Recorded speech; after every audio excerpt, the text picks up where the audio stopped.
Hello, xin chào các bạn nha. Ok, hôm nay mình sẽ test một cái video đó chính là đi làm những tổ kiến. Ok, hôm nay mình sẽ cho các bạn thấy hai ông bà không phải mà hai anh chàng đi làm mấy cái tổ kiến. Tổ kiến siêu trứng nha các bạn nha. Đây đây đây, đây. Siêu trứng này các bạn ơi. Cột ăn còn trẻ không? Không có cột ăn à?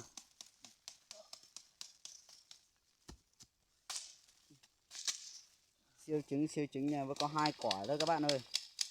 Các bạn nhớ đăng ký và like cho mình một like nha. Ok, và sau này mình sẽ làm những tiếp video và mới nhất cho các bạn xem.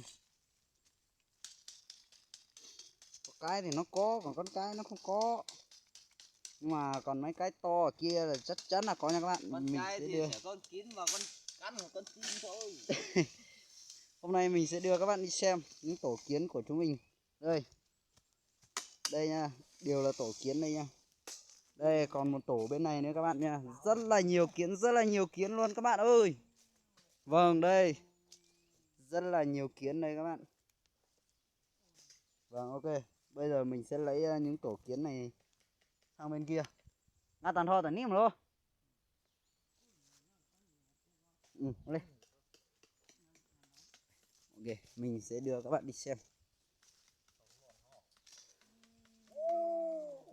Vâng, đây chỉ là một tổ kiến nhỏ nhoi thôi, nhưng mà nó thành quả của nó rất là to luôn các bạn ơi. Đây. Cưng. Đăng ký luôn, không thì không thấy. Bạn nhớ like và đăng ký cho mình, đây là những tổ kiến ngon nhất. Cút ra à? Cút ra tranh thẻ.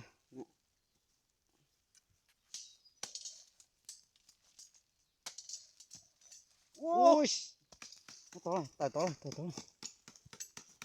Thiên lắm này. Đây, tổ kiến không đơn giản đây, các bạn ơi.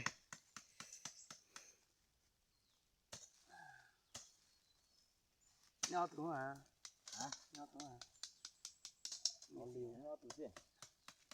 Gì vậy? Ui, mắng.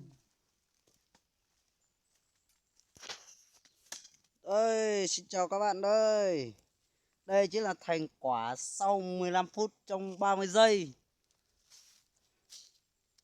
Những tổ kiến trong bốc đây các bạn nha. Mà làm rất là khó khăn và ăn rất là nháo bụng. Đây các bạn, đây là mẻ thứ hai. Mẻ thứ hai là mình chặt xong là mình có thể là cho bất cứ lá gì cũng được. Bất cứ lá nào mà nó rất là yêu quý và nó rất là thích nha. Nó cho nó lên hết trên những cành lá này. Sau đó mình sẽ vứt những cành lá này đi và kiến sẽ ít dần. Đây là thành quả của mình nhá. Mình sẽ đưa các bạn đi xem. Đây là thành quả đẹp nhất của mình đây. Mấy quả thôi, không đến chục quả nha các bạn. Đây đã được 1 cân này. Hơn cân gì đấy. Làm hết dưới này nữa chắc cái đấy là hơn cân gì đấy nha các bạn này. Vâng, đây mình sẽ là hết video đây. Các bạn nhớ đăng ký và like một like cho mình nha. Ok. Nếu mà hai nhớ đăng ký cho mình và mình có thể là tiếp tục làm những video mới hơn, mới nhất cho các bạn xem.